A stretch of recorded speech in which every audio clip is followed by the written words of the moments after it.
Bueno, ahora estaban en el Congreso debatiendo ficha limpia, ¿no?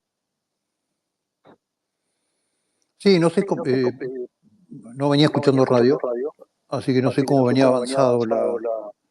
Creo que 9, 9:30 votan. Sí, eso decían, que hubo quórum y que a esa hora se iba a votar en el Congreso.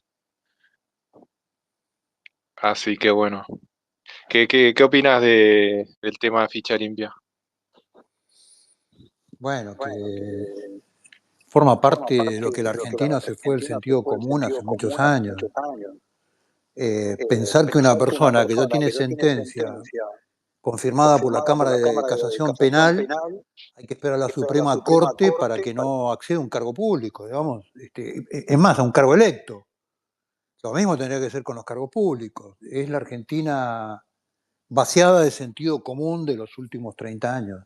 Lo que ha generado esta catástrofe, digamos, ¿no? Uno de los tantos temas. Totalmente. O Eh, sea, ¿qué es lo que te digo? Es un tema prepolítico, no tiene mucha discusión, digamos. Es un basamento de convivencia mínimo que no puede representar a una persona que tiene una sentencia, sobre todo por un caso de corrupción, digamos, ¿no? y claro, eh, pero bueno, el kirchnerismo parece que se opone porque tiene bastantes personas con causas o condenas, ¿no? Sí, sí, claro. Y el resto de la política lo hace a regañadientes también, porque en algún momento calcula que alguno de ellos también va a tener una sentencia. Eh, la política lo termina de sacar porque ya no tiene más remedio, porque hay una presión social con ese tema tremendo. Después de 40 años nos venimos a dar cuenta que un sentenciado no puede ser representante legislativo o no puede ser funcionario público, digamos, una cosa de loco. Vuelvo con este tema, es un tema prepolítico. Sí, tal cual. ¿Querés que arranquemos? Y te pregunto, ¿qué evaluación haces del gobierno nacional de Javier Milei a un año de su gestión?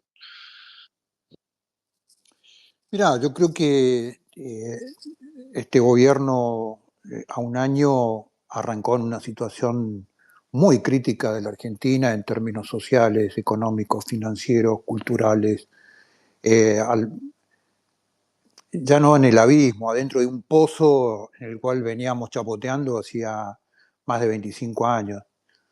Y ha tenido éxitos enormes, que vuelvo a decir, son temas prepolíticos.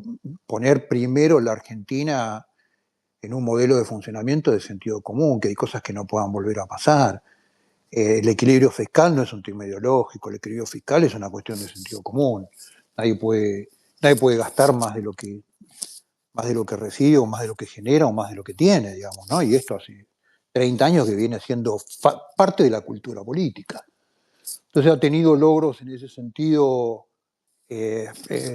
terminar con los piquetes en la calle, digamos, una cosa de sentido común. Nadie puede cortar una calle con una. Y también eh, ha tenido un cambio de época en el mundo y un cambio de época en la Argentina que lo ha favorecido en una serie de medidas de sentido común. Y creo que ha tenido logros muy importantes en ese sentido, ¿no? El tema del ataque a la inflación. eh, Argentina sigue en terapia intensiva, digamos, ¿no? No es que Argentina es un paciente que mañana puede salir a jugar al fútbol o correr una maratón, esto está claro. Y en el medio de una terapia intensiva también hay problemas que se generan, digamos. Eh, pero, digamos, en este proceso de terapia intensiva de un año ha sido muy exitoso. Ninguno de nosotros creo que pensábamos que iba a tener semejantes logros en determinados planos en tan poco tiempo y claro, acá lo que vemos también que este proceso político está montado detrás de un proceso cultural que nosotros veníamos ya anunciando desde hace mucho tiempo, 2018, 2019. Yo percibía que la gente empezaba a aportar sentido común a la política, es decir, esto no va más, digamos, así no se puede seguir viviendo.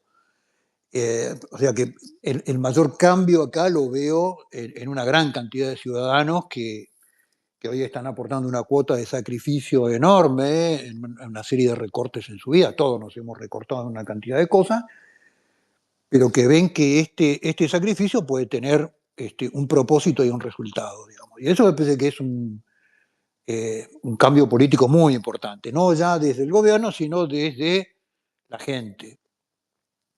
Y creo que está generando un cambio de cultura política en muchos rubros, bueno, algunos se pueden compartir, otros no, pero en algunos rubros que son muy importantes, digamos, ¿no? Así que yo creo que ni el gobierno mismo pensaba hace un año que iba a estar parado en este lugar, ¿no? ¿Actualmente estás residiendo en PBA o Cava? No, no, yo vivo hace mucho tiempo en provincia de Buenos Aires, vivo en San Isidro. ¿Y cómo ves la situación que está viviendo en PBA con Kicillof? Y lo que vivimos en el Gran Buenos Aires nos damos cuenta que el Gran Buenos Aires es un caos, ¿no? Más allá de los esfuerzos de algunos intendentes en poder arrimar una serie de servicios que ni siquiera les corresponden hacerlos como intendentes, pero que se dan cuenta que es una fuente de demanda enorme de los ciudadanos, por ejemplo, el tema de la seguridad. Pero el conurbano bonaerense está en una situación muy caótica. Y muchos municipios del oeste, del Gran Buenos Aires, del sur, del Gran Buenos Aires, muy cooptados por un fenómeno delictivo muy avanzado, ya muy organizado, muy estructural y que tiene que ver absolutamente con el narcotráfico, ¿no? ¿Cómo ves el tema del Ministerio de Defensa, eh, la función que está llevando a cabo Petri? Bueno, la veo como una función muy política, digamos, ¿no? Esencialmente no se ha visto un plan de defensa nuevo, no se ha visto una propuesta nueva. Eh, Está administrando lo que tiene de la forma como más o menos se ha venido administrando, con algún mensaje reivindicatorio hacia el espíritu de las Fuerzas Armadas, que es muy valorable, hacia los veteranos de guerra, que es muy valorable, pero no veo esencialmente una propuesta, digamos, estratégica de un plan de defensa a mediano o largo plazo. Todavía no ha aparecido a un año de gestión. ¿Y cómo ves vos el tema de las fronteras? Que bueno, hay conflictos, bueno, en la parte con Bolivia. eh, Creo que el lunes fue que Patricia Bullrich fue a poner el cercado. ¿Y cómo ves todo eso? Bueno, y también están los límites con Paraguay y otros límites. ¿Qué opinas de eso? La situación de frontera no ha cambiado sustancialmente, que es la base del narcotráfico, digamos. El narcotráfico en la Argentina, Argentina produce clorhidrato de cocaína con pasta base que viene de Perú y que viene de Bolivia y que entra por la frontera, punto. Por avioneta, por el suelo. Hay una gestión política del tema, pero la situación no ha cambiado sustancialmente en nada, digamos. El otro día lo que estabas hablando, en 740 kilómetros de frontera, un alambrado en la estación de Aguas Blancas de 200 metros. El llamado a licitación para hacer el alambrado, digamos. O sea, lo que te das cuenta es que estás hablando de hojarasca política, no estás hablando esencialmente de ningún tema estructural que haya cambiado. 200, vuelvo a repetir la proporción, 200 metros de alambrado de la terminal de micro de Aguas Blancas con aduana en 740 kilómetros, 750 kilómetros de frontera. Eso no ha cambiado estructuralmente. Esperemos Esperemos que...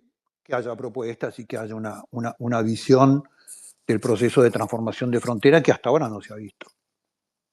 Juan, cambiando ahora un poco de tema, te quería preguntar sobre la marcha, esta LGBTIQ+. Eh, ¿Qué opinas, qué opinión tenés al respecto de lo que fue esa marcha? Bueno, lo que se vio es la marcha de una minoría claramente expresando, junto con un sector de la política que usa esa minoría, expresándose políticamente.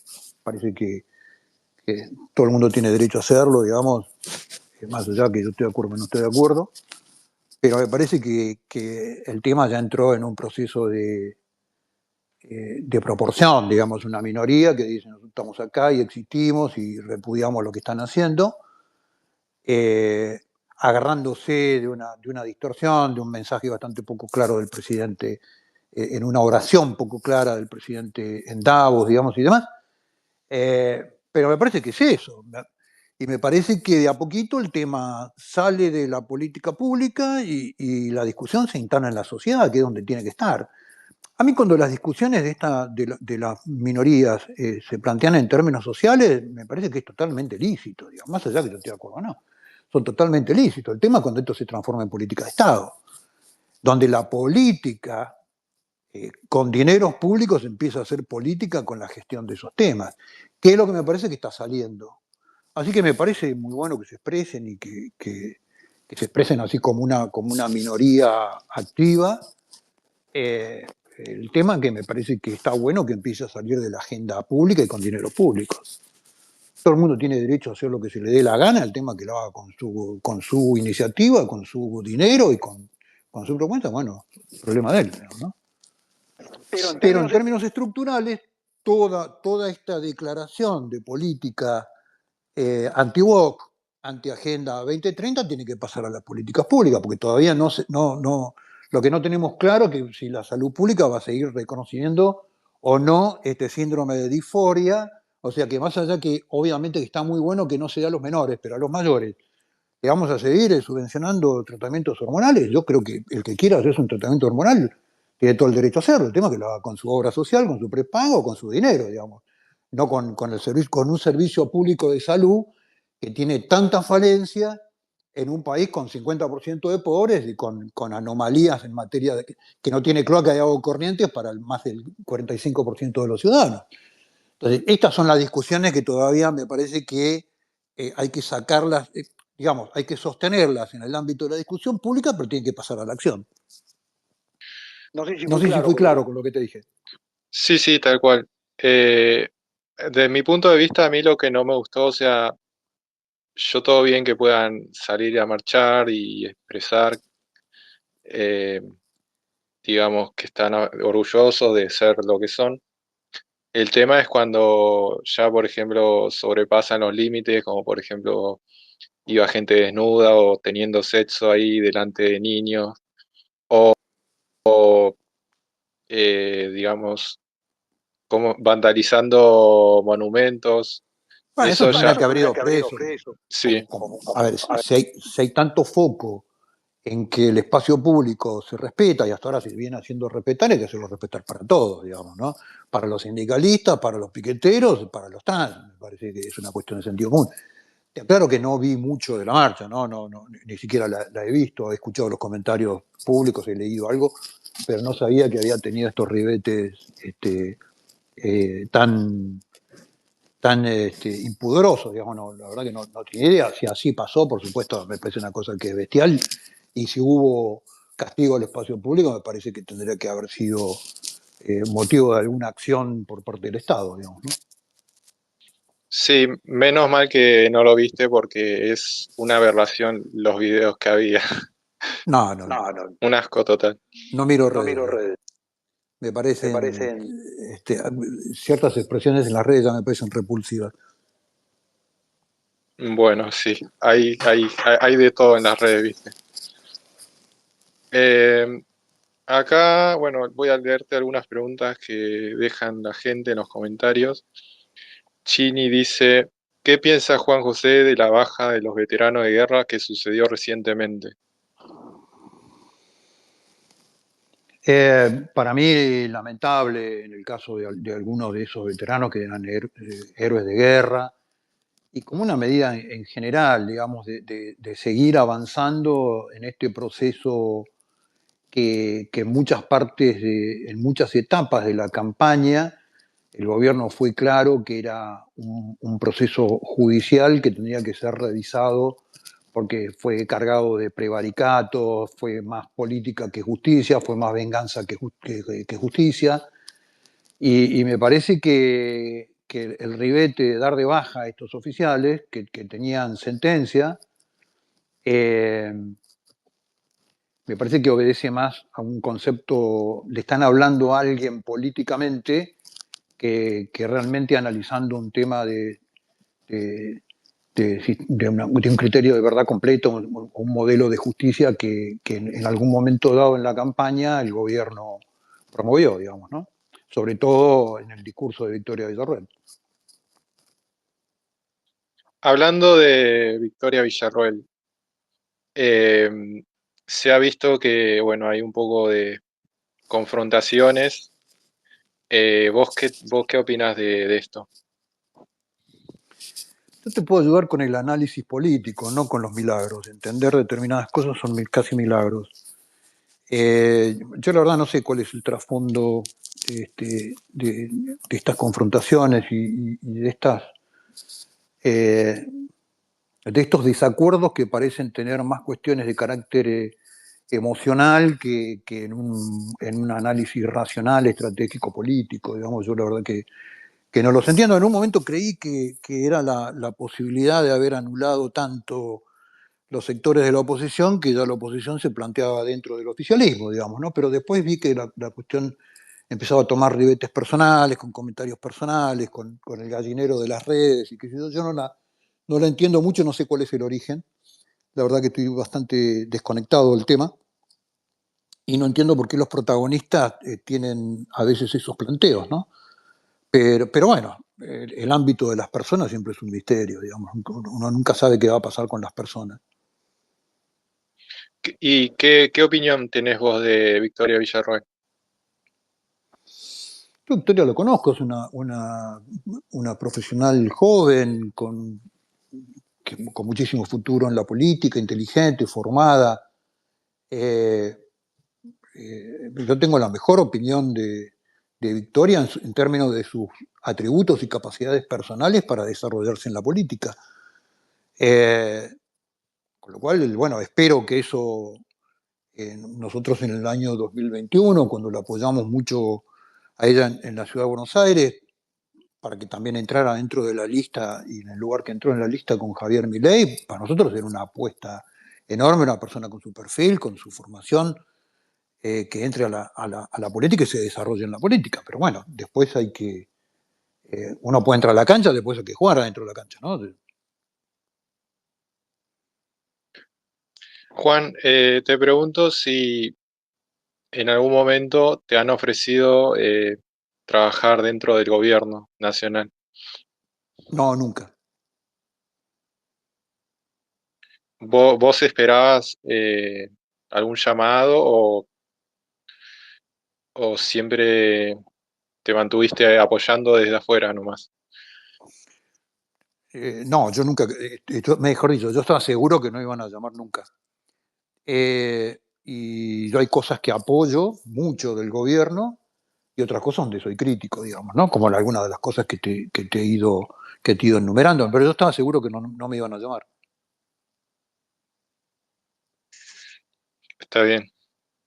Y críticas en que, bueno, ya son cosas del pasado, ¿no? Pero seguís sosteniendo que hay cosas que no te gustan del gobierno, digamos.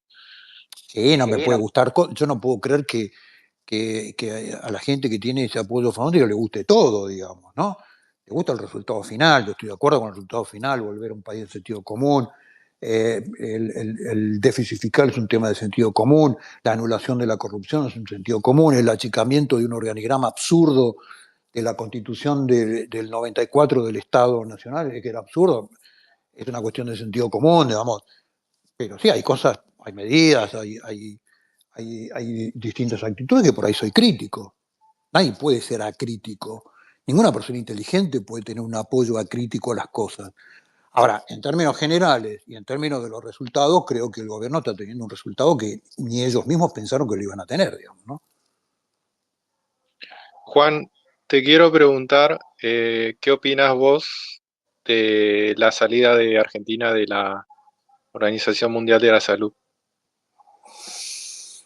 Eh, a mí, en lo particular, y opiné durante la pandemia muchísimo sobre este tema, que la Argentina haya, durante la pandemia y previo a la pandemia, considerado la Organización Mundial de la Salud como una norma supranacional para las medidas de salud, a mí me parecía un disparate absoluto. Claro, era un problema de la Argentina, ¿no? De, cómo de quiénes nos gobernaban en la Argentina. Cuando los Rubinstein, de Macri, tomaban la Organización Mundial de la Salud como un organismo, una normativa supranacional a obedecer por la Argentina, y después durante todo el gobierno de Alberto Fernández, yo era muy crítico, pero era un problema de la Argentina. Ahora, frente a ese desgobierno y a ese desequilibrio, que la Argentina salga de la Organización Mundial de la Salud me parece lo más saludable que le puede pasar a la Argentina. ¿Qué es lo que dice la Organización Mundial de la Salud? Y si dice algo bueno o algo malo, siempre te vas a enterar.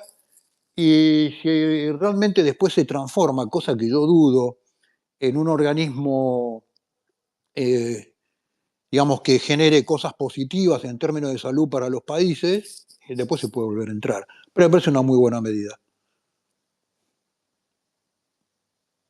Sí, sí, tal cual. Está claro que durante la pandemia como que no funcionó muy bien el sistema que quisieron aplicar de la Organización Mundial y también el tema de forzar a la población a vacunarse de una vacuna que no era segura. Y Bueno, Bueno, perdón, o funcionó muy bien. No funcionó muy bien o funcionó muy bien. Fíjate que los dos disparates que hace la Argentina lo hace siguiendo a la Organización Mundial de la Salud. Cuando el tarado de Ginés González García en febrero decía, no existe este tema de la pandemia, y no cerró los vuelos y no cerró las fronteras, era de la mano de la Organización Mundial de la Salud. Cuando la Organización Mundial de la Salud cambió el criterio de pandemia de cantidad de muertos a cantidad de contagios, la Argentina entró en el modelo del encierro absoluto y de la compra de vacunas en forma indiscriminada a cualquiera. Entonces, vos no terminás de saber si no funcionó o le funcionó muy bien a la Organización Mundial de la Salud, digamos, ¿no? Pero bueno, esta es otra discusión. Juan, cambiando un poco de tema, ahora, ¿en qué partido estás y cuáles son tus planes para este año políticamente de elecciones? No, bueno, el partido nuestro fue cancelado por la justicia electoral en forma sistemática en cerca de 12 provincias. Algunas de las provincias están volviendo a levantar los partidos.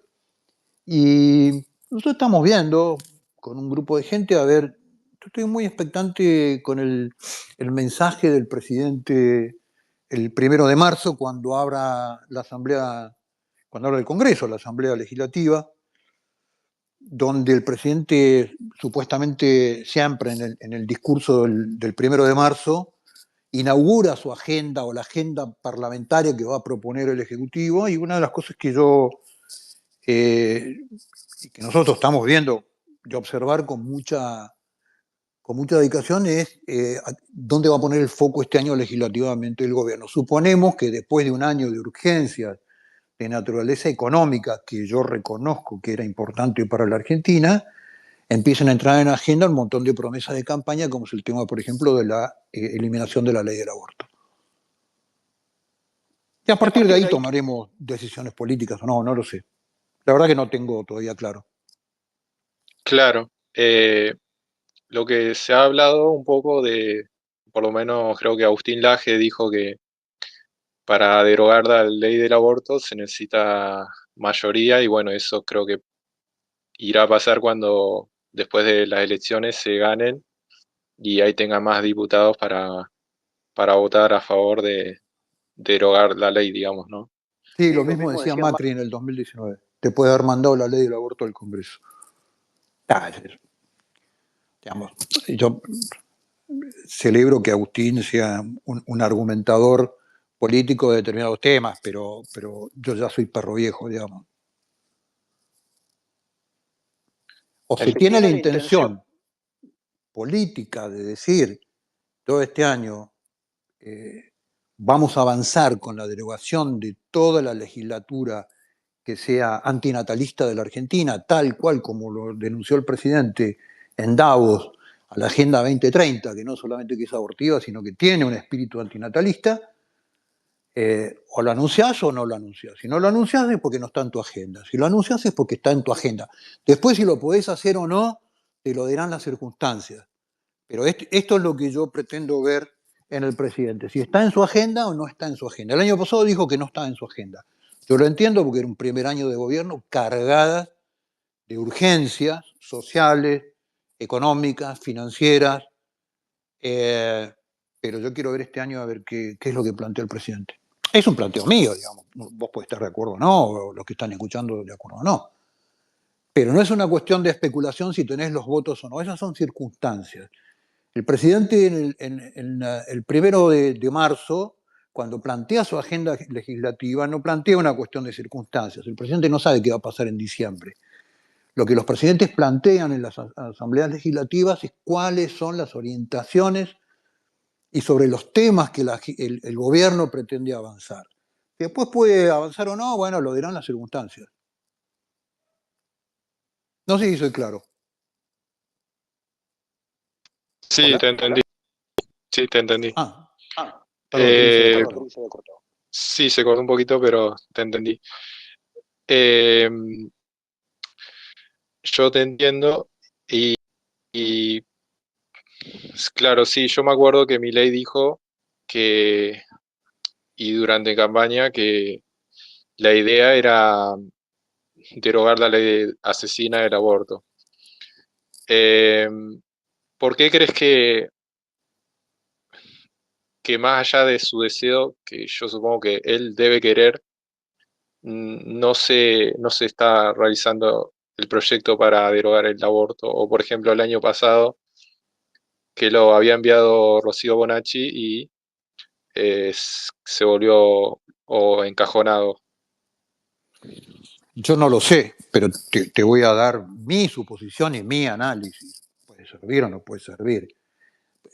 Lo del proyecto que mandaron los diputados fue una cosa descoordinada y para levantar la mano y decir yo soy pro vida, fue una cosa, desde el punto de vista de estrategia política, fue una catástrofe, desde mi punto de vista. Fue una cosa improvisada, sin el menor trabajo previo.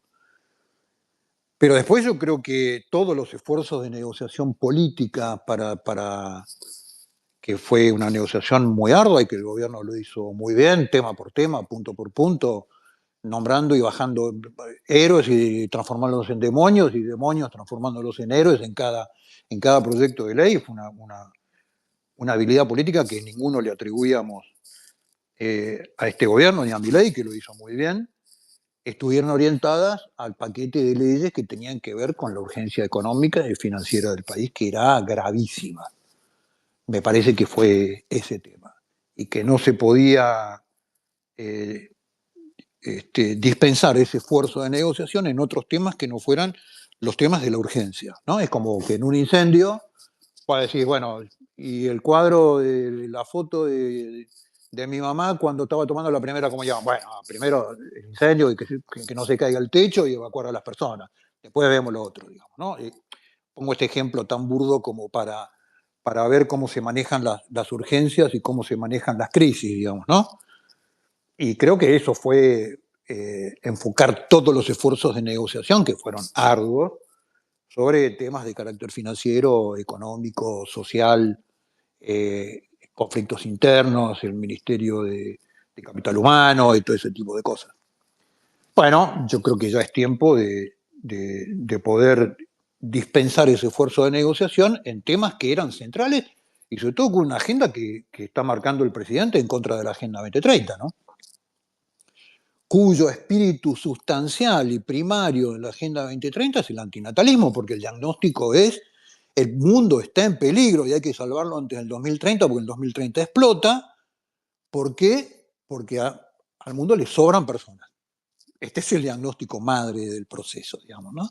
No, yo no digo que estoy de acuerdo, estoy absolutamente en contra, ¿no? Lo que estoy diciendo es cuál es la naturaleza del análisis. Con lo cual la Agenda 2030, si hay algo que tiene, si hay algo que la vincula en todos los temas, en los 17 objetivos de desarrollo sustentable, es el antinatalismo. Entonces, frente a ese tema, bueno, yo creo que es hora que el presidente diga, bueno, este tema entra en la agenda este año. Si después lo puede mandar la ley o va a conseguir los votos o no, es un tema circunstancial. Pero me parecería muy importante que el presidente exprese eso, sobre todo en un año electoral, porque el presidente durante la campaña tuvo muchísimo apoyo del del público provida y antiabortista de la Argentina, que veía en él una figura que fue, y yo reconozco que siempre fue muy valiente defendiendo las dos vidas, digamos, ¿no? Durante su gestión de Milei o durante la campaña, ¿has tenido contacto con el presidente? No, No, no, ni Ni, durante la ni, campaña ni, ni durante el ni de, gobierno. ni de nadie del gobierno. Algún amigo suelto que tengo por ahí, el funcionario de segundo o tercer orden, pero en tema de vínculo personal o alguna pregunta, alguna duda o algún aporte que uno le pueda hacer, pero no como una gestión de gobierno, digamos, ¿no? Claro. A ver, te pregunto, ¿qué opinas de que Argentina se alíe con Estados Unidos e Israel? A ver, me parece que Argentina tiene que entrar en una lectura geopolítica del mundo que viene. Hoy yo lo veo al gobierno eh, que va buscando alianzas en gobiernos que tienen esta impronta de vincularse a través de una agenda anti-agenda 2030, una agenda que anti-agenda globalista, en una agenda eh, que desarrolle más el protagonismo de los estados-nación, y eso es lo que veo que está haciendo. Y a mí me parece que Argentina tiene un tiempo ahora donde tendría que aprovechar significativamente desde el punto de vista geopolítico esos vínculos y esos acuerdos, ¿no? Y me parece que Argentina tiene una oportunidad enorme, enorme, eh, de desarrollo, de desarrollo de su planteo geopolítico con respecto al Atlántico Sur.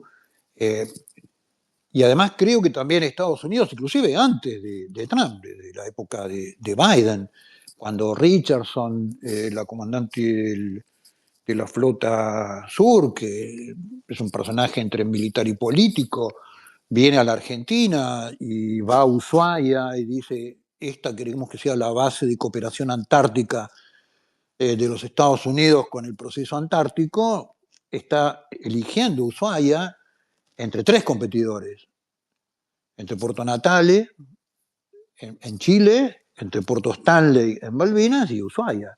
Es un mensaje geopolítico que es antes inclusive de la llegada del gobierno de Trump. Entonces, yo creo que Argentina tiene que mirar muy bien ese tablero y tiene que aprovecharlo significativamente porque puede ser una oportunidad enorme de desarrollo de su propio potencial. No solamente desde el punto de vista de su proyección en defensa del Atlántico Sur, sino en navegación, los puertos patagónicos, su vínculo con la Antártica, etcétera, etcétera, ¿no? Inclusive el tema Malvinas.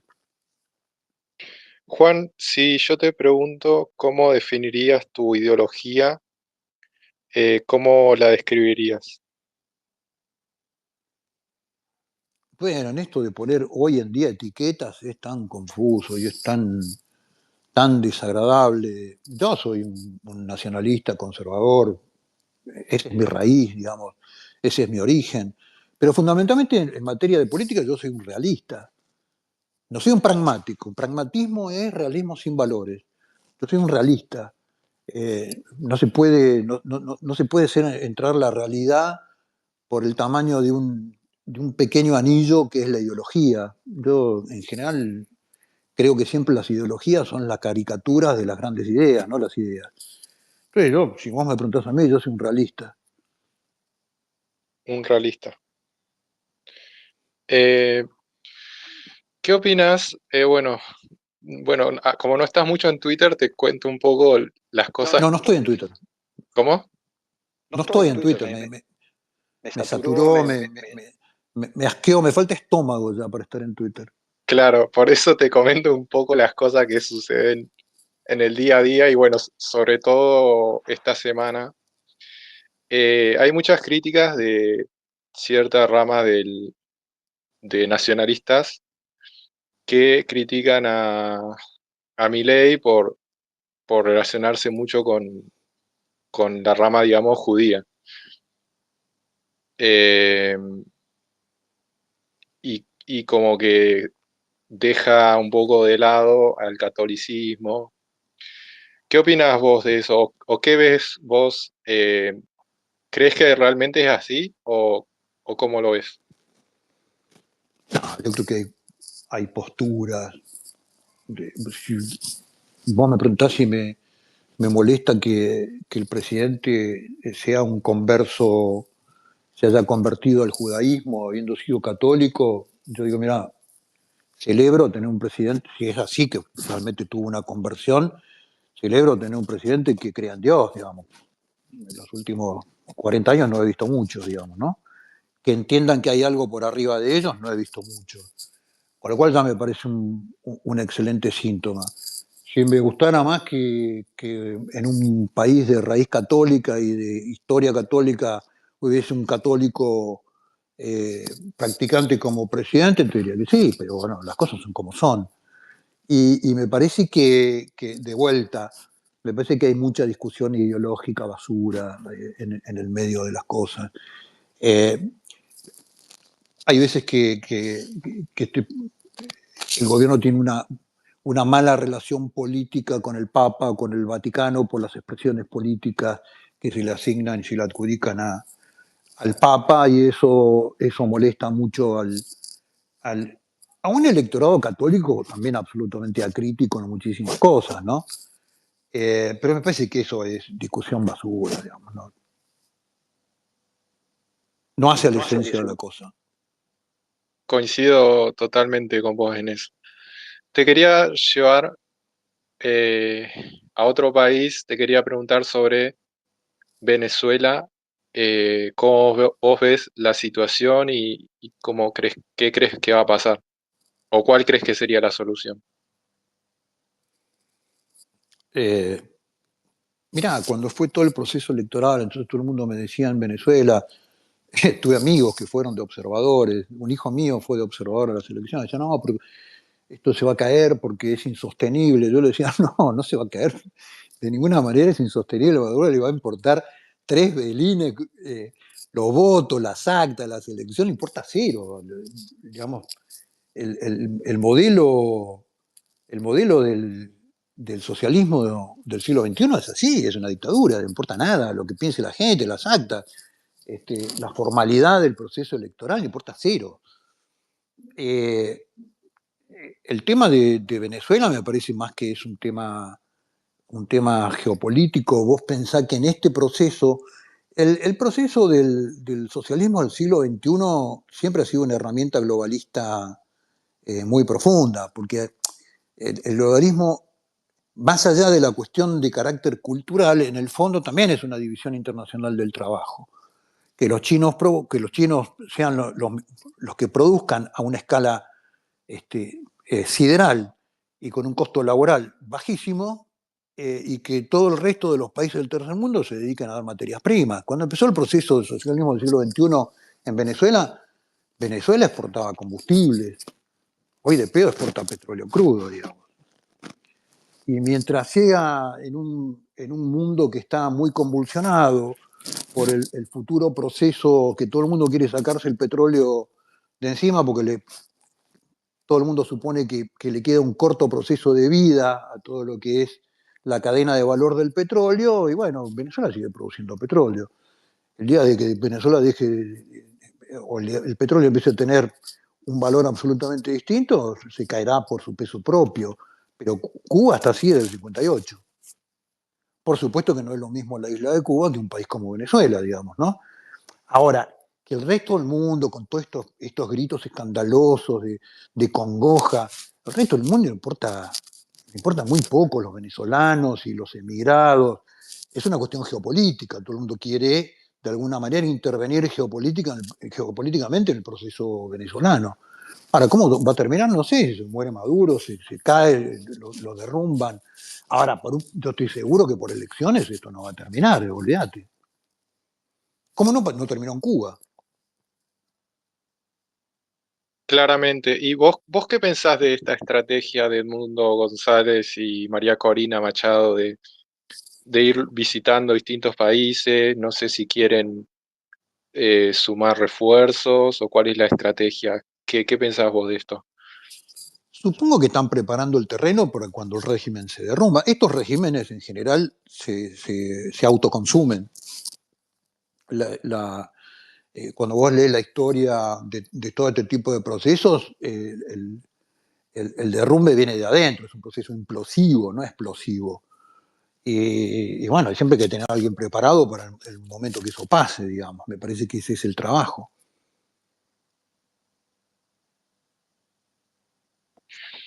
Acá voy a leer algunos comentarios. ¿Qué pensás acerca de los incendios intencionales en la Patagonia? Que bueno, muchos se los atribuyen a grupos terroristas como la RAM, ¿no? Hace, hace 10 años que hablo de ese tema. Es terrorismo, tendrían que estar presos. Esto estuvo promovido por todo un modelo político a nivel nacional, a nivel provincial, a nivel municipal. Tengo las denuncias hechas en Bariloche, tengo recorridos, tomas como la de Bonuleo, ahí a 8 kilómetros, no solamente Mascardi, digamos que es el lugar más conocido y más turístico.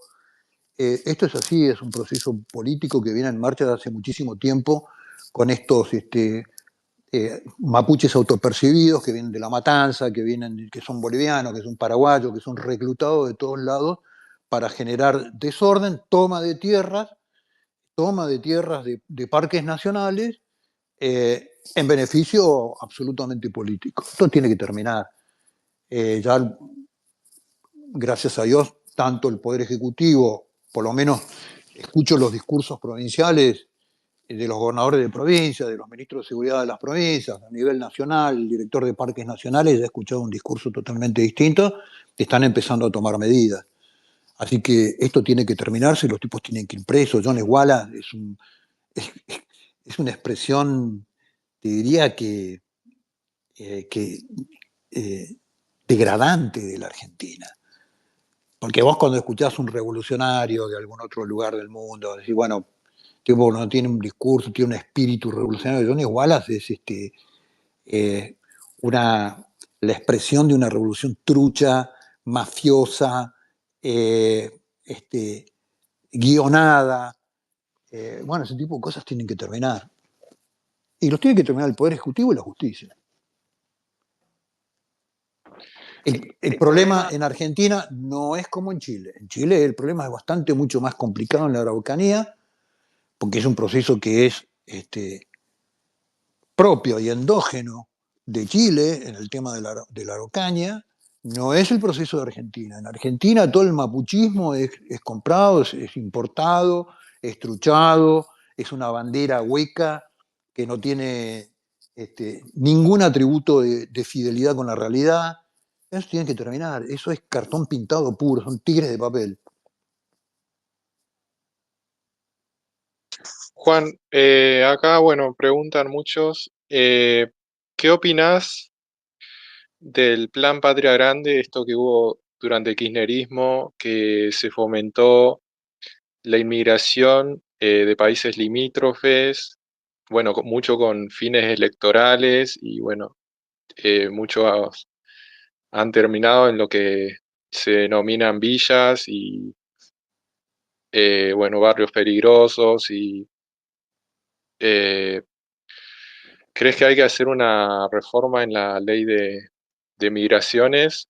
Y también la otra pregunta era que según datos, o sea, cuando Argentina fue potencia mundial, había, y la Constitución Nacional, eh, establecida por Juan Bautista Alberdi, está escrito que se debía fomentar el tema de la inmigración europea nativa. Y cuando ocurrió eso, que hubo inmigrantes europeos, fue cuando Argentina fue donde más creció. En cambio, cuando se empleó este plan Patria Grande, empezaron a llegar más gente de países limítrofes y Argentina fue en declive. ¿Crees que coincidís en esto y qué crees que hay que hacer para, digamos, porque también hay muchos inmigrantes que entran ilegalmente de las fronteras? Wow, qué tema. Bueno, yo esto lo hablé claramente en la campaña del 19. Yo creo que Argentina es un país que tiene una población muy chica para semejante territorio y que la Argentina, una vez que se desarrolle, va a necesitar 10 millones de, de inmigrantes en algún momento, digamos, ¿no? Porque Argentina está vacía. Ahora, ¿cuál es la diferencia? Porque el gran diferencial no es el proyecto inicial de Alberdi, porque lo de Alberdi fue una enunciación donde empezaron a venir tímidamente inmigrantes europeos. El gran instrumentador de la primera ley de inmigración es la generación del 80, donde no solamente vinieron inmigrantes europeos, vinieron inmigrantes del Imperio Turco, sirios, libaneses, que está plagado el país, rusos. Entonces, la gran diferencia fue que esa era una ley de inmigración que promovía la inmigración. Y esto, vos vas a ver la gran diferencia cuando si algún día vas al Museo del Inmigrante, ahí en Puerto Madero, al lado del amarradero de la Armada. El Museo del Inmigrante te va a mostrar cómo era la ley de inmigración. Entonces, los inmigrantes llegaban al puerto, estaban alojados en el hotel de los inmigrantes, tenían un mes de aprendizaje del idioma, de las costumbres, y después eran asignados a alguna colonia. Argentina promovió la inmigración con un propósito que era desarrollar la Argentina. Esta famosa, que no sé quién la llamó Patria Grande, porque es mafia grande, fue abrir indiscriminadamente la inmigración para cualquiera, cosa que en cualquier país del mundo es un disparate y tiene que ver con esta propuesta agendataria 2030, que es el modelo de la inmigración masiva. En ese modelo, que fue catastrófico para la Argentina, de que prácticamente la ley de inmigración en la Argentina, la nueva, la moderna del kirchnerismo, declara que la inmigración es un derecho humano. O sea, cualquiera puede venir y asentarse en la Argentina. Todo derecho tiene una reglamentación y tiene una implementación de cualquier modelo. Entonces, yo creo que la Argentina tiene que ser un país que promueva la inmigración con una ley de inmigración que diga quiénes van a venir, a dónde van a venir, qué vienen a hacer, si tienen antecedentes penales, y promoverlo con una cantidad enorme de beneficios. Pero no esta cosa de que alguien en Santa Cruz de la Sierra se levanta una mañana, se anota en una mafia y termina en el conurbano bonaerense, donde le dan un terreno usurpado, le dan un documento que después lo usan en las elecciones. Esto es el modelo de los últimos 30 años.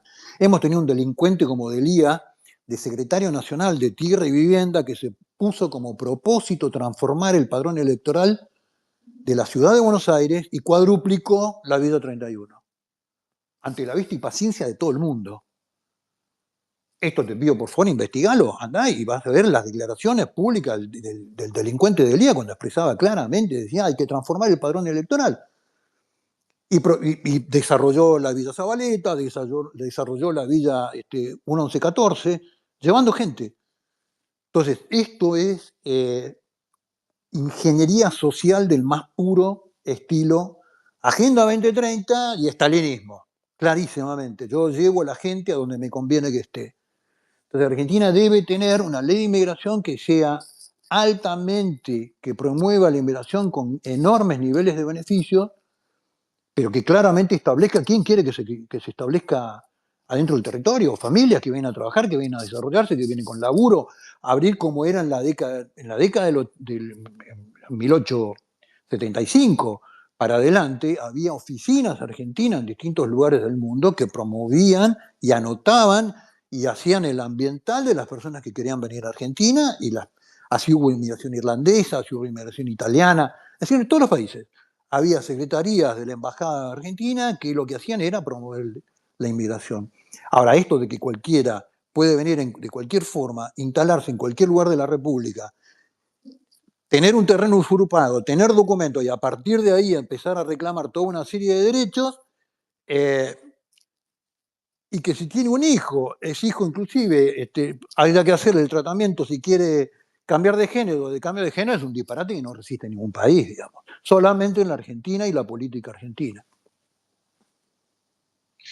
Bueno, esto viene de hace años también, y Seineldin también lo mencionaba, el tema del nuevo orden mundial, ¿no? Y esto va de la mano de la Organización de las Naciones Unidas. Eh, bueno, también Agustín Laje también lo menciona, que es como que quieren hacer perder a los países su soberanía, y fomentando la inmigración así descontrolada, y que como que cada país pierda su identidad o sus culturas, sus costumbres.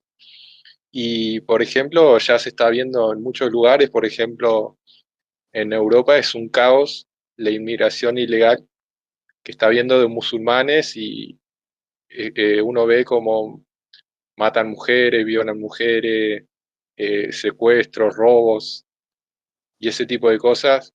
Y, y bueno, acá en Argentina, dentro de todo, estamos zafando, pero cuando comienza en Europa o en Estados Unidos, después se pasa al resto de los países.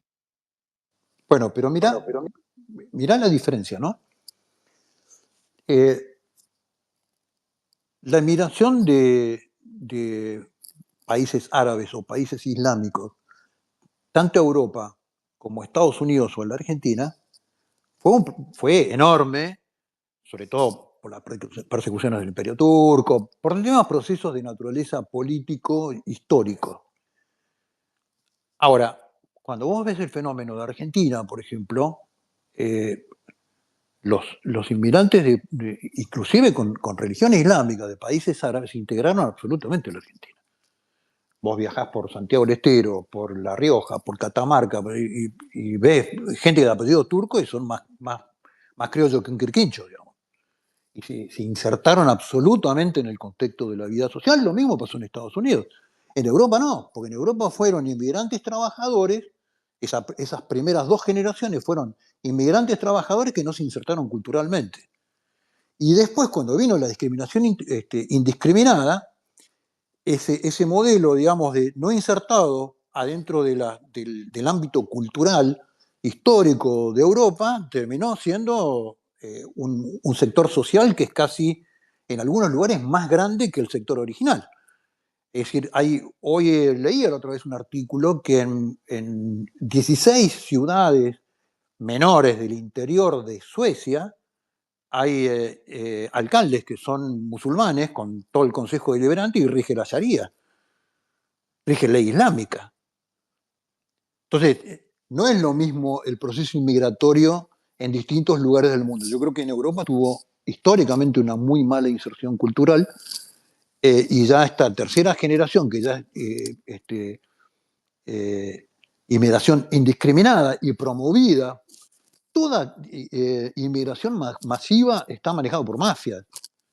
No hay inmigración espontánea. Vos no te levantás un día en Uganda, en un pueblito de Uganda, y decís, che, yo me quiero ir a vivir a Buenos Aires. No es así. Lo mismo Europa, digamos. En todos los lugares del mundo las inmigraciones masivas están manejadas por mafias, por sectores del delito organizado que lo que hacen es el tráfico de personas. Y esto fue permitido por los gobiernos detrás de una política teóricamente de multiculturalidad, como le llaman en Europa, que hoy los europeos lo están pagando.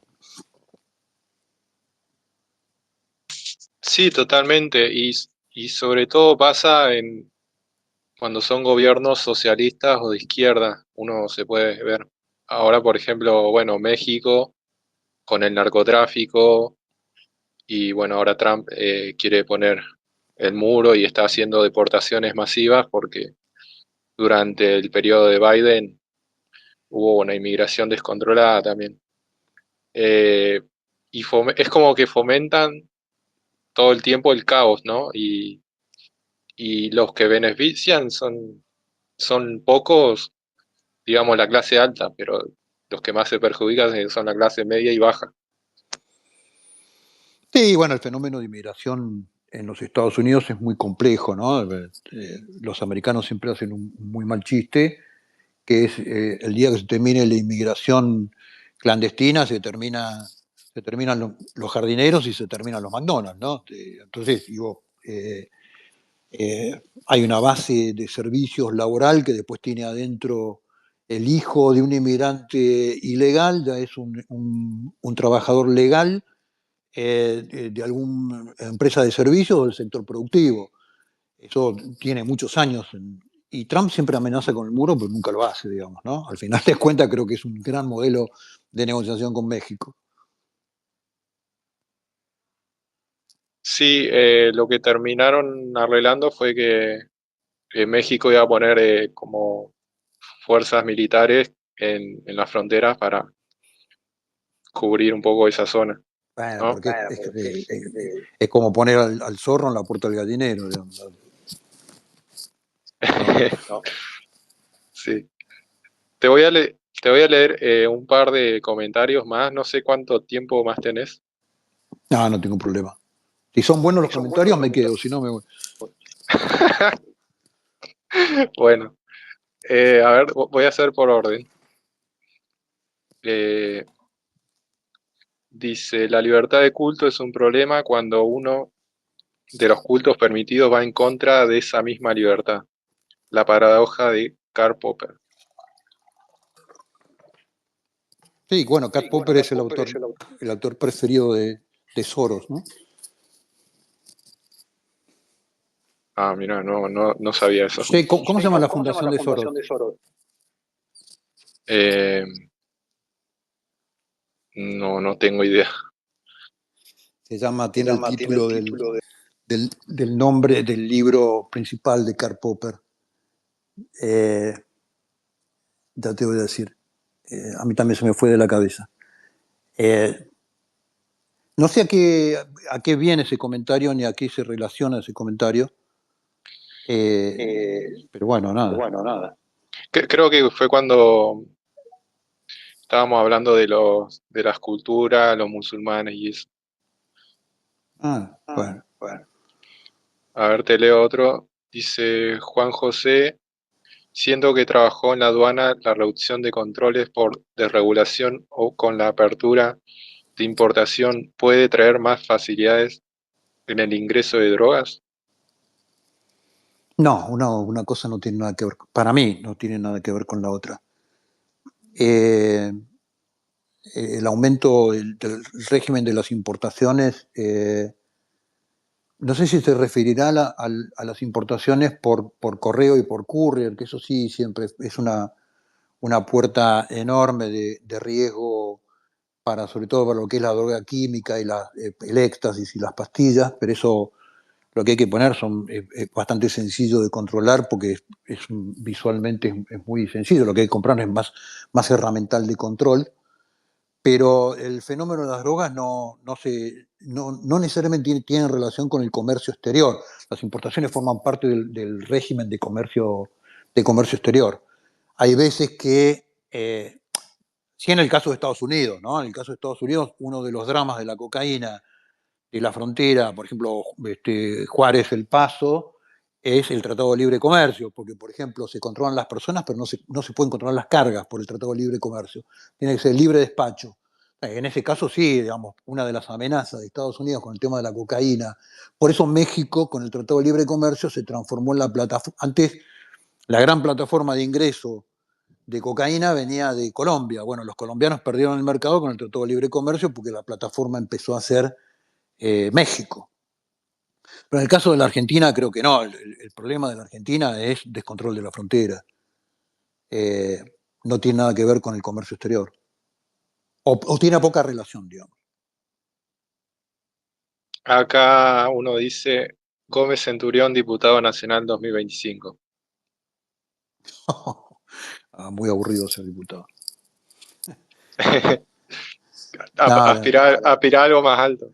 No, no es por lo alto, sino porque el nivel de discusión de la Cámara de Diputados, y que uno ve los diputados cuando hablan, cuando se expresan, el nivel de la discusión pública en la Argentina es realmente agobiante. Sostener eso desde un lugar institucional. Y aparte yo tampoco tengo demasiada experiencia en cuerpos colegiados. Toda mi experiencia en mi vida ha sido en lugares de gestión, digamos, como en ejecución de cosas, no en cuerpos colegiados de discusión y de debate. Así que bueno, le agradezco al que está escuchando, pero eso me parece que no va a pasar. Igualmente, hoy en día, en promedio, ¿cuántos asesores tienen cada diputado? Y vos me decís que hay que ser diputado por la cantidad de asesores. No, digo que, o sea, yo veo que, por ejemplo, hay cada personaje que está ahí. Imagínate si son tan brutos con esa cantidad de asesores, antes se les saca a los asesores. Hay una que decía mucho texto. ¿Mucho? Mucho texto. Sí. Que cuando fue lo de la ley base, Claro, si hay viste, tanto para leer, digamos, nunca leí tanto. claro, pero bueno, se ve que no tuvo tiempo o estuvo mucho tiempo de vacaciones. No. Son gente que no viene de la cultura de leer cosas, digamos. Y se nota. Tal cual. A ver, te leo más comentarios.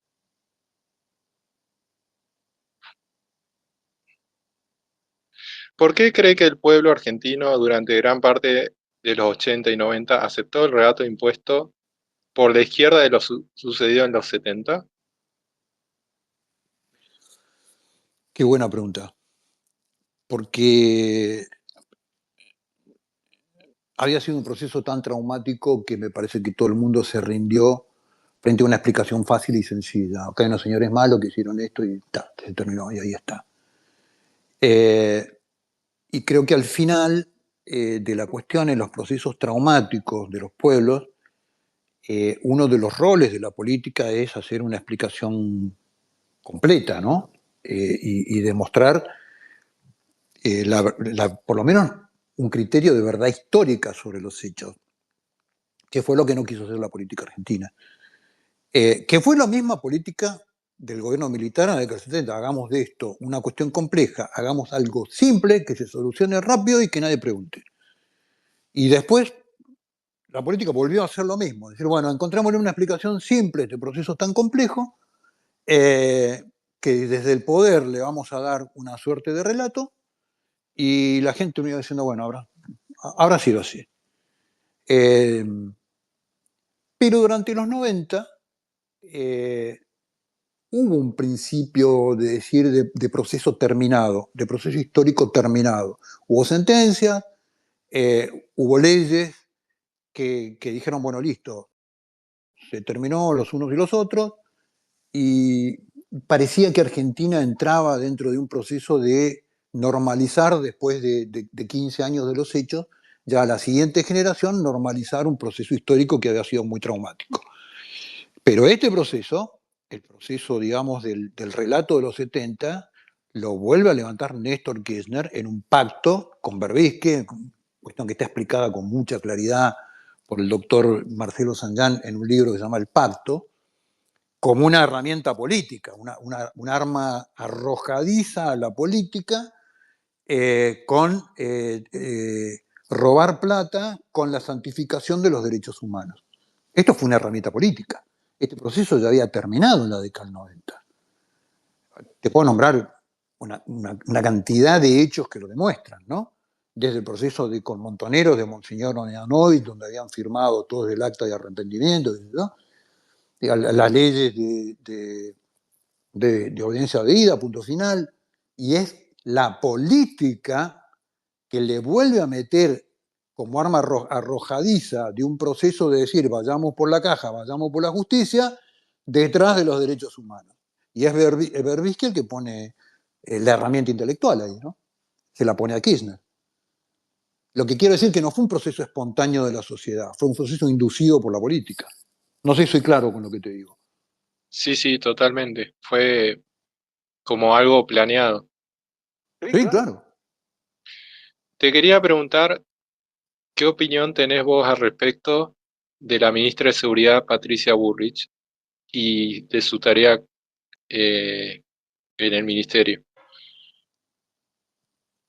Y Bullrich siempre tiene una gestión política, es una persona que tiene un instinto político fenomenal que le ha hecho pasar por desde de JP Montoneros hasta la Libertad Avanza, por toda la fuerza, digamos, ¿no? Con lo cual tiene una capacidad instintiva, no muy racional, porque no es una persona que tenga un desarrollo demasiado profundo, conceptual de la política, pero tiene un instinto político que es abrumador y que todas las actividades que desarrolla, si ha sido secretaria con distintos ministerios, distintas actividades, y desarrolla un modelo político de la seguridad que en algunos rubros es muy efectiva.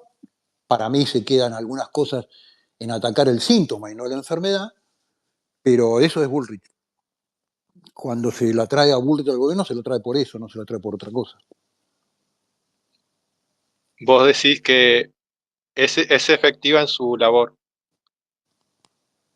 Es efectiva políticamente, le aporta a todos los gobiernos volumen político y desarrollo político, más allá que en el área específica tenga resultados o no tenga resultados. Los resultados del área los transforman en resultados políticos. Esto es mi opinión, ¿no? Sí, entiendo. ¿Y qué opinas de este nuevo ministerio que Milei denominó como Ministerio de Capital Humano? ¿Cómo lo ves vos? Yo lo veo como... realmente me parece asombroso como adentro de esa estructura tan heterogénea de temas tan profundos y complejos de la Argentina, lo que terminó haciendo es que anestesie algunos de los temas que tenían una relevancia vital en otros procesos de la historia argentina a segundo plano. Y bueno, tuvo momentos muy críticos y que una persona con casi nula experiencia política como es la ministro, la verdad que lo capeó con, con mucha habilidad y al final de cuentas se terminó comiendo vacas sagradas el tema de las famosas, entre comillas, organizaciones sociales, que eran organizaciones paraestatales, agarró, le quebró las piernas y las sacó del Estado, ¿no? Los Viribonis y compañías, ¿no? Y se comió una vaca sagrada ahí que ningún gobierno se había atrevido. No se atrevió el gobierno de Macri, por ejemplo. Carolina Stanley, cuando estaba en ese ministerio, lo que hizo es meterlos adentro, sentarlos a la mesa y aumentarle la cantidad de planes. Para mí asombroso. Yo nunca creí que ese menjunje iba a funcionar y funcionó. Y terminó anestesiando un montón de temas que parecían temas que eran temas urgentes y necesarios y al final de cuentas eran temas que podía manejar un funcionario de segunda, tercera mano. Yo coincido con vos en la cuestión de que uno ve que, por ejemplo, funcionarios que estuvieron durante el gobierno de Macri no funcionaron y los mismos funcionarios están ahora en el gobierno de Milei y funcionan. Entonces, ahí te das cuenta que el problema es la cabeza de quien dirige el asunto, ¿no? Sí, eso es por un lado. Y por otro lado, eh, quien lo dirige con el planteo claro, sí, esto me queda claro que lo tiene Javier Milei en la cabeza, que el modelo de gestión política del Estado es lo que ha destruido el Estado, con lo cual eso es lo que hay que cambiar. Convicción que no tenía y no existía en el gobierno de Macri, digamos, ¿no? Vos a Lo Macri, que- vos a Macri, ¿cómo lo definirías? yo creo que Macri tiene el atributo y tiene que yo se lo reconozco mucho, tiene el atributo de que fue el único tipo que se le paró frente a Cristina, ¿no? Porque ahora la gente no se acuerda, ahora todo el mundo la ve a Cristina vieja, apaleada, discutida por Kicillof y que pero en la época del segundo gobierno de Cristina, Cristina era la reina del Nilo, ¿no? No se le paraba a nadie enfrente. Y Macri se le paró enfrente de la ciudad de Buenos Aires, organizó una fuerza política, le disputó, pero con mucha cabeza de sistema, digamos, con una cabeza de tratar de entender el sistema y hacerlo mejor que el anterior adentro del sistema, y lo que había que cambiar era el sistema. No hacerlo mejor que el anterior desde adentro del sistema, que había que cambiar el sistema, porque lo defectuoso era el sistema. Y es ahí donde fallaba, para mí, la cabeza de Macri y la cabeza de su equipo. Seamos mejores que los anteriores, no cambiemos lo que hay que hacer, sino seamos mejores que los anteriores. Milei muchas veces definió a Juntos por el Cambio o al PRO como kirchnerismo de buenos modales. ¿Vos coincidís en eso? Es ser experto. Ah, expert. Sí, hay mucho de eso. Hay mucho de eso. Sin la corrupción endémica del kirchnerismo, digamos, ¿no? Esto hay que aclararlo, porque si no parece que todo el mundo fuera lo mismo. Ahora, en términos de la gestión política, sí, absolutamente. Porque uno se pone a pensar, ¿cuál es la ideología del PRO? Bueno, el centrismo es así. El PRO nació con esta clara visión el PRO y Juntos por el Cambio de fabricar en la Argentina el centrismo. Y el centrismo es eso, digamos, entre dos extremos. El extremo, claro, pero además, yo siempre le criticaba al PRO decir, ustedes son centristas sin derecha, porque en la Argentina no existía políticamente la derecha. Creo que José Luis Espert y yo fuimos los primeros que surgimos con derechas de distinto enfoque, la mía más cultural, más conservadora, y la de él más economicista, en el 2019. Pero de hacía 30 años que no había una propuesta de derecha en la Argentina. Entonces era centrismo sin derecha. Entonces yo siempre discutía, lo promuevan la formación de una fuerza de derecha, porque si no, no hay centro. Y esa cabeza del centrismo, que no es nada, que es una cosa que es un poquito de cada cosa, terminó en un gobierno que se le puso muchísimo empeño, pero que no era de derecha, no era de izquierda, no era bueno, ni era malo, ni era. Y bueno, y terminó en eso. Y terminó en la nada. Y también en muchas contradicciones, porque ponerle en promesas de campaña decía una cosa y después va y hacía todo lo contrario. No, o a veces arrancaba con una cuestión y donde inmediatamente medía algún modelo de oposición, inmediatamente volvía para atrás. Y volvía para atrás con la medida. Y esto se percibe mucho. Lo percibe el público y lo percibe las personas que están adentro del gobierno, digamos, ¿no? Y los mercados también. Sí, claro, claro. De todos modos, vos fíjate que fue, bueno, después yo me fui de ese gobierno y terminé confrontándolo en las elecciones del 2019, pero formó una cantidad de funcionarios que hoy están dando vuelta. Caputo, por ejemplo. Caputo, yo vi el laburo que hizo en Banco Central y el laburo que hizo en el Ministerio de Finanzas. Y la verdad que era un laburo denodado y lo terminaron entregando al Fondo Monetario Internacional. Le quebraron las piernas y lo entregaron al fondo. Y hoy en día es un tipo que dentro del modelo de conducción de Javier Milei está haciendo una gestión en determinados rubros muy exitosa. ¿Te gustaría volver a postularte a presidente? No, para mí mi aparición en la política no fue un gusto, fue una cosa que yo creí que tenía que hacer, que era una obligación mía hacerla, porque había que insertar determinados temas en la discusión política que iban a estar afuera en forma sistemática. Y hoy no veo que esté pasando. Si en algún momento me veo en la obligación de hacerlo, lo voy a volver a hacer. Hoy no veo que sea necesario. No me veo como necesario hoy en la política. salvo o sea, porque muchos te consideramos, y yo, por ejemplo, en mi caso, te voté en 2019 porque era el único referente pro vida. Y bueno, muchos te consideramos como un gran referente en esa batalla. Eh, y yo creo que es importante y clave que personas así, porque hay pocas, con agallas o valentía, eh, y que no tengan miedo de decir las cosas.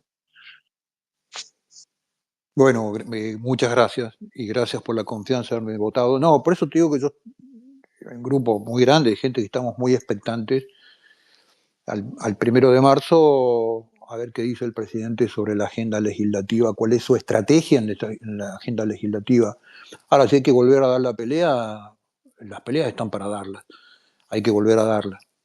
Pero es un sacrificio, ¿no? Dar la pelea política sin recursos, sin lobby, con los medios en contra, con las operaciones en contra, es un esfuerzo personal enorme, familiar enorme. Lo sufren tus hijos, lo sufren tus nietos. eh, por eso yo estoy muy expectante. Ahora, si hay que volver a dar la pelea, hay que dar la pelea. Eso es lo que Dios manda. Totalmente, sí. Ahora estaba viendo que la marcha por la vida va a ser el 29 de marzo. Sí, Sí. Así que bueno, hay que ir todos a defender y seguir luchando por la derogación del aborto. sí, Sí, señor. señor. Y hay que Hay poner que poner. millones de personas en la calle. Pero tampoco hay que creer que eso es la realidad. En el año 2018 son más de 3 millones de personas en la calle, ahora cuando vos lo pones en la política te vota 1 millón, ¿no? Entonces mucha gente que va con un acto de enorme buena voluntad, organizaciones que se desgarran las vestiduras con el tema del aborto, después terminan negociando con los partidos que promovieron la ley del aborto. Yo esto lo vi durante 4 años. Pero de todos modos, es bueno que en este modelo, digamos, de, de expresión pública la gente se exprese. Ahora, la política no se hace en la calle, la política se hace en otro lado, no en las calles. Eh, pero sí, hay que salir y hay que gritarlo, digamos. Totalmente. Bueno, te mandaba saludos. Bueno, yo lo había invitado, no pudo venir porque estaba de viaje, pero te manda saludos Gabriel Valerini. Oh, Oh, querido querido. Gabriel Valderini. Sí, un gran abrazo. Una persona realmente que a mí en política me enseñó un montón. Yo lo escuchaba mucho a Gabriel y que trabajamos mucho juntos. Yo lo valoro enormemente como un referente pro vida muy importante, una persona de una formación muy profunda y además una gran persona, un gran amigo. Así que abrazo gigante a Gabriel, donde estés, Gabriel, no sé dónde está. Sí, la entrevista va a quedar grabada, así que bueno, después se la paso cuando llegue a su casa y termine de grabar. A ver, te leo más comentarios. Acá me dice Chini que Open Society. La El, La Open Open Society. Society. claro, El título del libro de Popper, La sociedad abierta y sus enemigos. Ese es el libro de Popper. Y gracias a Gini, que no sé quién es, pero y la fundación se llama Open Social, o Sociedad Abierta, porque el libro de Popper es La sociedad abierta y sus enemigos. acá también Chini dice, ¿en Argentina existe una verdadera convivencia pacífica de distintos credos o es un fenómeno que se da porque no se le da importancia a las religiones minoría? Geopolíticamente, ¿esto es relevante? Sí, es muy relevante. Eh, Geopolíticamente es muy bueno el comentario de Chini. Para mí, opinión de Juan José, es muy relevante. Que Argentina y en general el subcontinente sea un lugar del mundo donde no hay confrontaciones religiosas, donde no hay confrontaciones raciales, donde no hay confrontaciones étnicas, eh, lo convierte te diría, en un paraíso en el mundo. En un mundo que está en llamas, con confrontaciones religiosas, étnicas, raciales, nos convierte en un lugar de futuro fenomenal si logramos aprovechar esa enorme ventaja. La Constitución argentina, que incluía en su preámbulo a Dios como fuente de toda razón y justicia, lo que generó fue una sociedad donde convivieron los católicos, los musulmanes, los judíos, uno de los pocos lugares en el mundo, y te puedo mandar una foto, yo cuando estaba en la agencia de control del gobierno de la Ciudad de Buenos Aires, teníamos oficinas en el 11, y tengo 2 o 3 fotos de haber pasado, yendo y viniendo ahí en la calle Perón, en los alrededores, esquinas donde veía un imán musulmán y un rabino conversando en una esquina, único lugar del mundo. Entonces, que Argentina haya encontrado un punto de confluencia en sus orígenes, en su historia, en su futuro, en su desarrollo, en un modelo de convivencia donde no haya confrontaciones religiosas, nos transforma hoy en el mundo en un lugar significativo. Y eso hay que cuidarlo. Pero eso nace de una constitución que dice Dios como fuente de toda razón y justicia, lo que generó fue la convivencia. Eso no se transforma desde el laicismo, se transforma al contrario, desde entender que Dios es la fuente de toda razón y justicia. Totalmente. Te sigo leyendo algunos comentarios. Lara Colta dice, mi presidente Juanjo. ¡Qué capo! capo. A ver. A ver, a ver, a ver.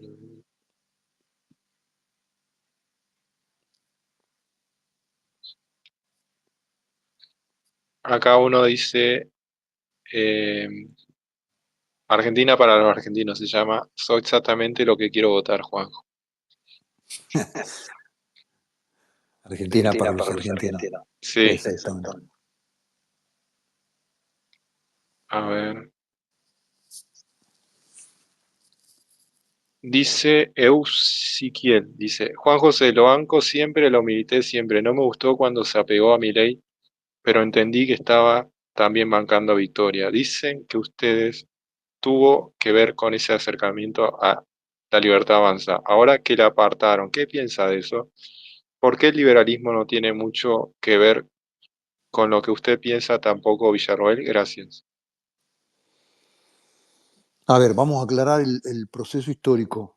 Yo en el año 2021, nosotros como fuerza política que había competido en el 2019, no teníamos básicamente candidatos, una lista de candidaturas para promover en la Ciudad de Buenos Aires. Y cuando, con la Junta Nacional, digamos, dijimos, bueno, ¿qué hacemos en la Ciudad de Buenos Aires? Y en ese momento en la Ciudad de Buenos Aires estaba como jefe de gobierno Larreta, que compraba a todas las fuerzas políticas, de un lado del otro, de izquierda, de derecha, de centro, abortistas, veganos, vegetarianos, a todos, a todo el mundo adentro, esa era la política. Plata para la campaña y todo el mundo adentro. Y el único que se oponía era Javier Milei, año 2021.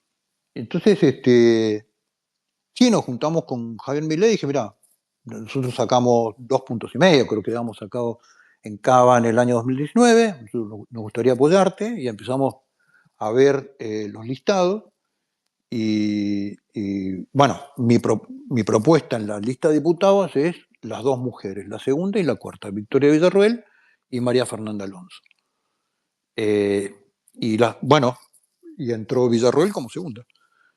Pero para mí fue el hecho de haber promovido una persona que para mí tenía que entrar a la política detrás de un barrilete que nacía en ese momento, que era Javier Milei, que era disruptivo con todo, que discutía el aborto, que discutía toda la política LGTB, que lo discutía Larreta y demás.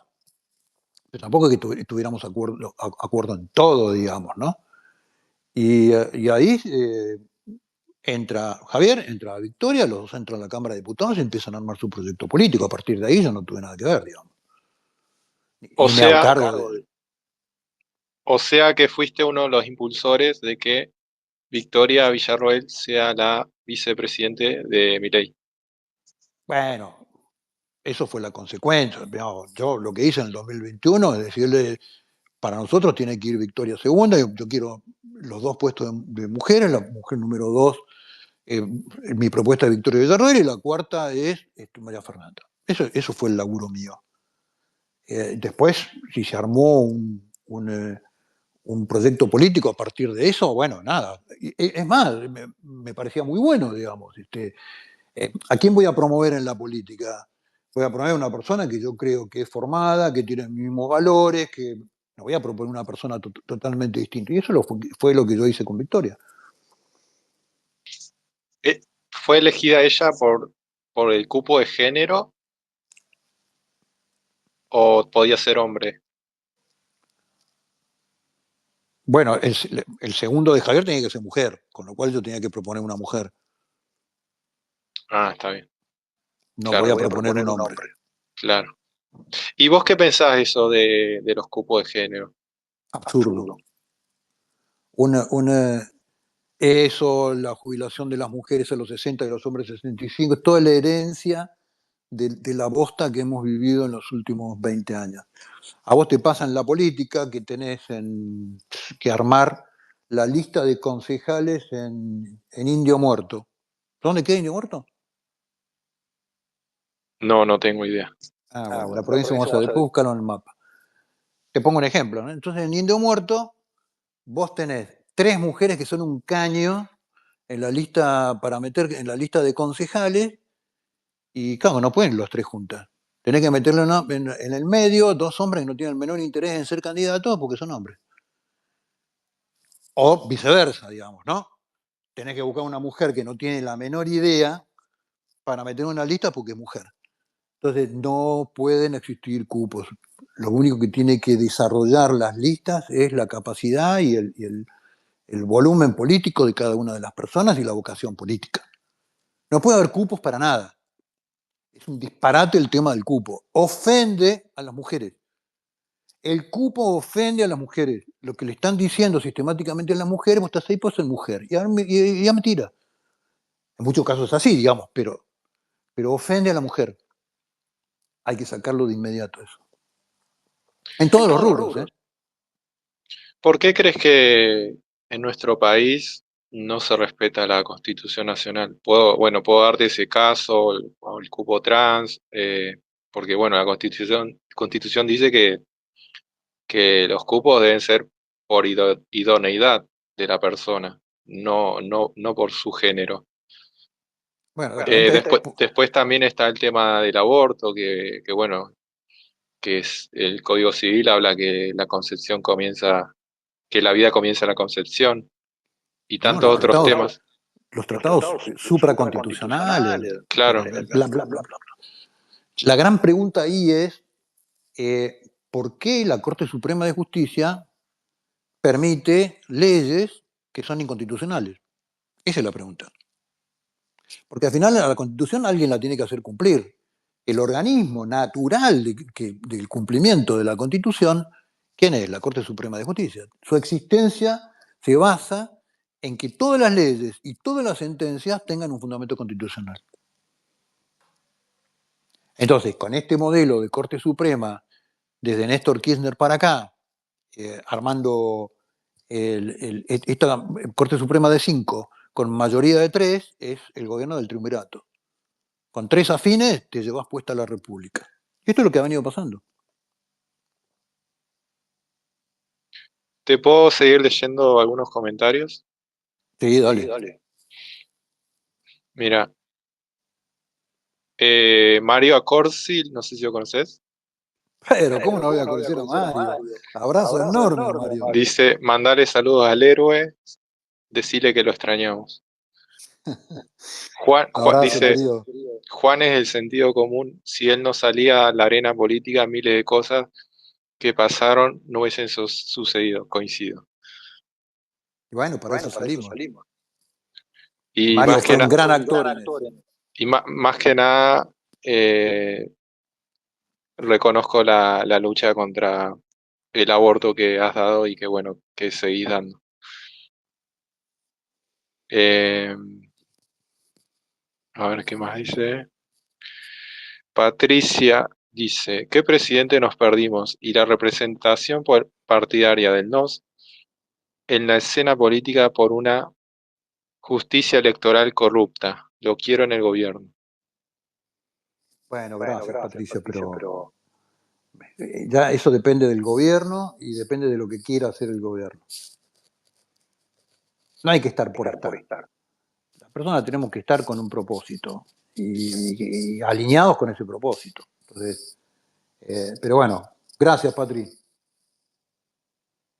Acá Mr. Hyde dice, se lo extraña a don Juan José en Twitter.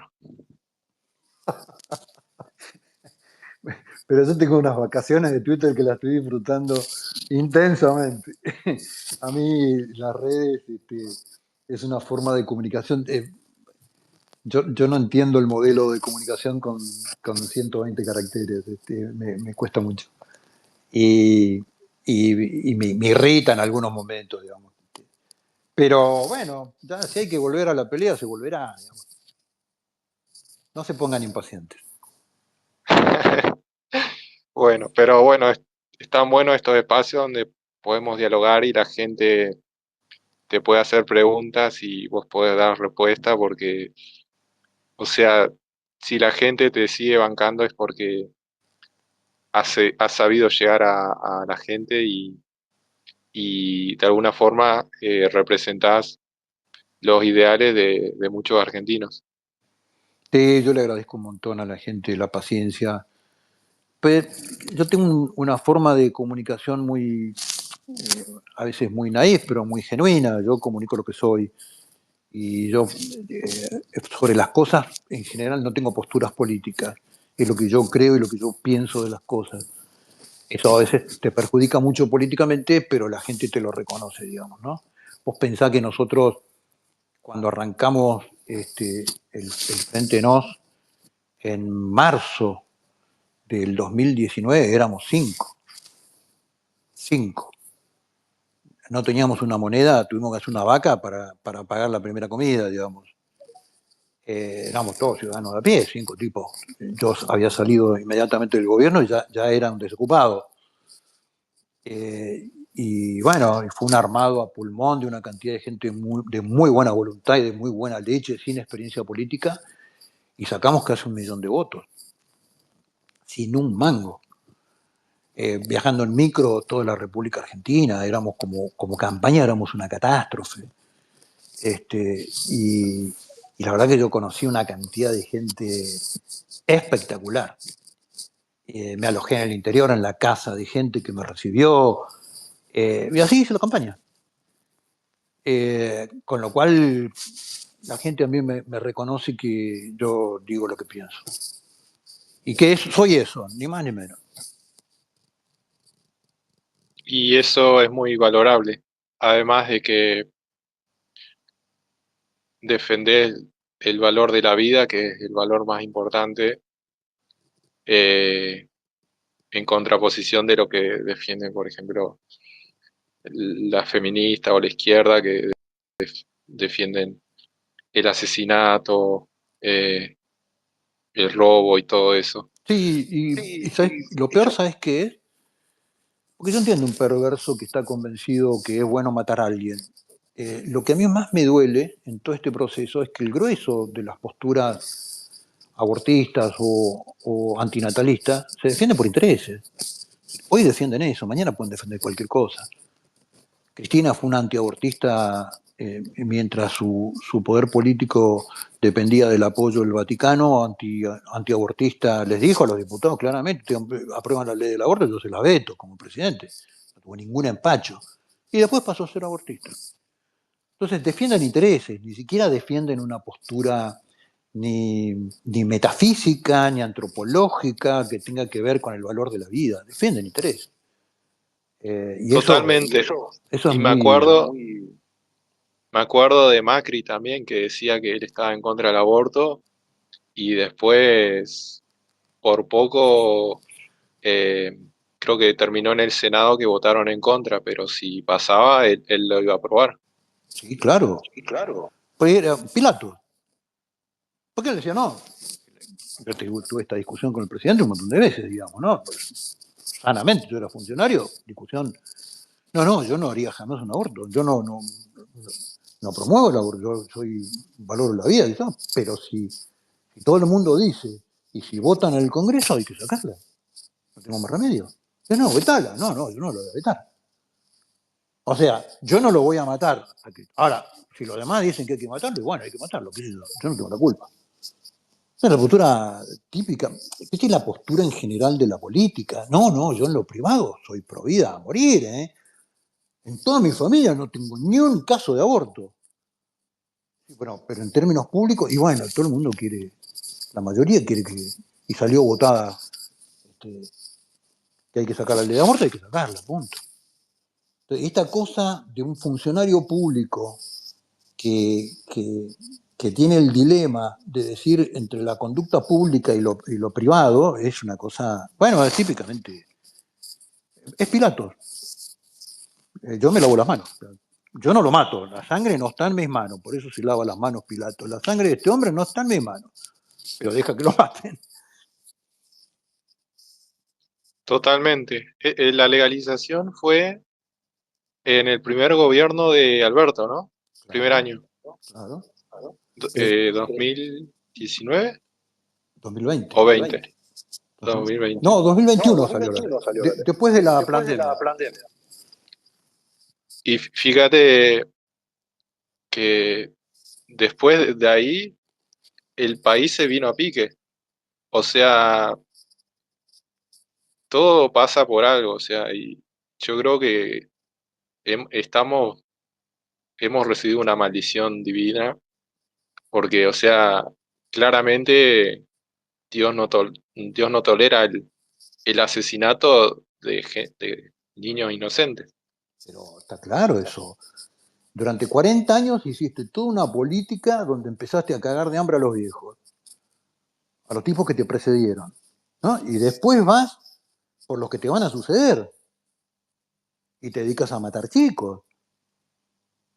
Las estadísticas, el lobby abortero, durante todo el proceso de la discusión de la ley, decía que en Argentina había más de 1 millón de abortos clandestinos riesgosos para las mujeres por año. Y al final de cuentas, cuando se legalizó, los abortos están entre 90.000 y 100.000 por año. Que es un genocidio. Es un genocidio.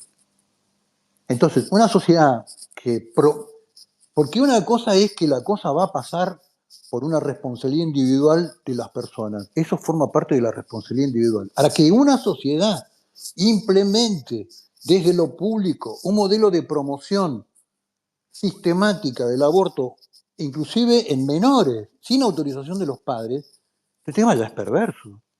Y la perversión en algún lugar pega, digamos. No es gratis. Es como, viste, la historia de Caín y Abel, que Caín fue que mata a Abel, ¿no? Claro. Y después, bueno, eh, Dios creo que dice que la sangre de Abel clama desde la tierra. Sí, claro. Sí, claro. Y el clamor de El los clamor de los inocentes. inocentes. La Claro, ejecución de Herodes. imagínate cuántas muertes, cuántos abortos se han hecho desde que se implementó la ley. Yo no sé, el primer año creo que fueron en el orden de los 100.000, pero creo que está entre 80.000 y 100.000 por año.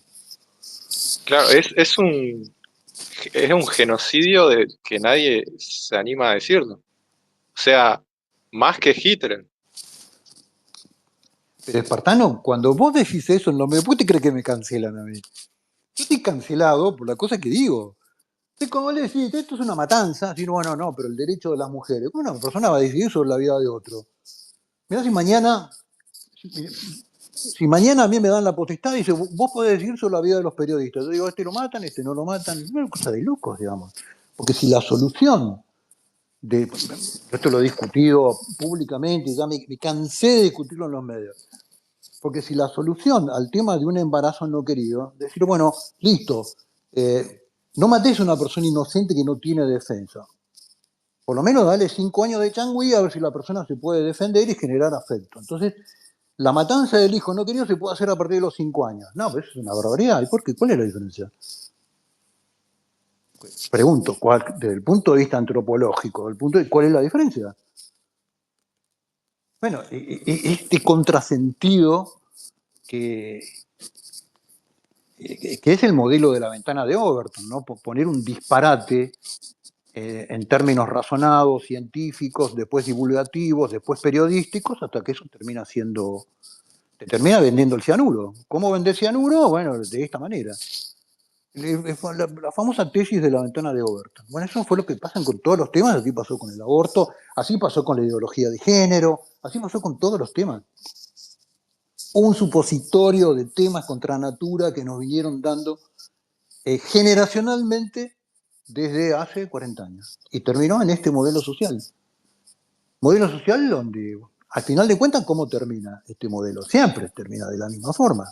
55% pobres. Una Argentina que tenía el 7% de pobreza estructural hace 45, 47 años. Porque todo tiene que ver con todo. Es imposible que un país tenga prosperidad económica si tiene una degradación cultural y moral. Es imposible. Es pedirle peras al olmo.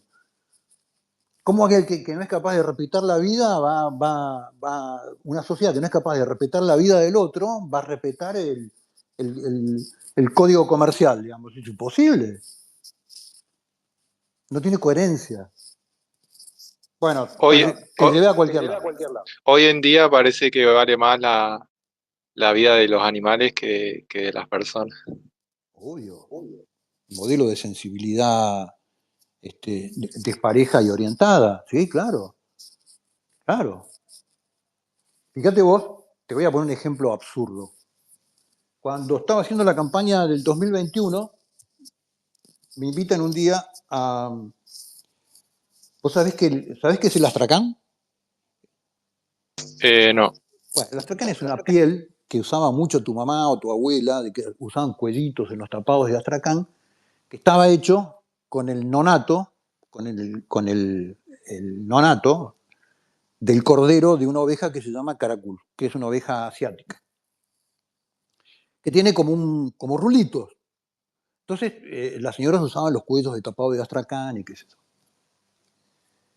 Y hay una asociación en la Argentina de creadores de ovejas caracul que lo que hacían era preñar a la oveja y antes que nazca el nonato se lo sacaba de la oveja y se sacaba esa pielcita enrulada. Bueno, por un tema de ley de protección de los animales, en la Argentina está prohibida la comercialización del astracán, pero no el aborto de chicos. Está prohibido abortar la oveja para producir una piel y no abortar chicos. ¿Me entendés lo que te digo, no? Sí. Entonces, ahora la oveja caracol se cría nada más que para el consumo de carne, pero no se puede comercializar la piel del nonato, que era el producto histórico. O sea, fíjate el disparate. Vos no podés generar un aborto en una oveja, pero podés generarlo en un ser humano. Animalismo. Sí, las personas es como que se están convirtiendo peor en que en bestias ya, o sea, los que promueven esas ideas. Bueno, amigo, terminemos, Dale. Eh, porque ya es tener hambre, vos, espartano. acá, acá, mira, Gabriela nos dice, estamos expectantes, Juan José. Nos dices, vamos y volvemos al ruedo. Dios te siga inspirando. Cariño desde Santiago del Estero y desde la capital del NOS. Suncho, Gaby, Suncho Federico, Corral. Suncho Con, Corral. con admiración, Gaby. Un beso enorme, Gaby. Te quiero mucho. Y Juan, bueno, para cerrar, te quería decir qué mensaje le querés o le darías al presidente y también qué mensaje le darías a los argentinos. Nah, yo no soy quien para darle un mensaje al presidente, digamos. El presidente debe tener tantos mensajes. Toda la gente lo que le digo es que promuevan toda iniciativa política que desarrolle la Argentina, que desarrolle el espíritu y el orgullo de ser argentina, que sea útil para nuestros hijos, para nuestros nietos, para la Argentina que viene. Nos bastardearon con que la patria es el otro. Mentira, la patria no es el otro. Porque el otro es al quien yo veo vivo hoy. La patria fueron los anteriores a nosotros que dieron la vida por esta patria, somos nosotros, y somos los que vienen, que es la responsabilidad más grande que tiene la patria, que es ese sentido de futuro y de responsabilidad sobre la próxima generación, que sigan siendo tan o mejores argentinos que nosotros. Y que sigan apoyando eso y que apoyen todas las medidas o todos los signos políticos que vengan a desarrollar eso, que no se dejen engañar más por los discursos políticos falsos. Y la Argentina es un gran país y yo creo que va a tener un excelente futuro. Yo soy muy optimista con respecto al futuro de mis nietos, en un montón de cosas, en otras hay que pelearla, y que sigan peleando por la Argentina. Y bueno, nada, muchísimas gracias, Espartano, por este espacio y esta invitación. Sos tan generoso en invitarme. No, muchas gracias a vos por tu tiempo y humildad en responderme y acá también es un placer de todos los oyentes escucharte seguramente. Bueno, querido, quedemos para una próxima. Sí, sí, dale.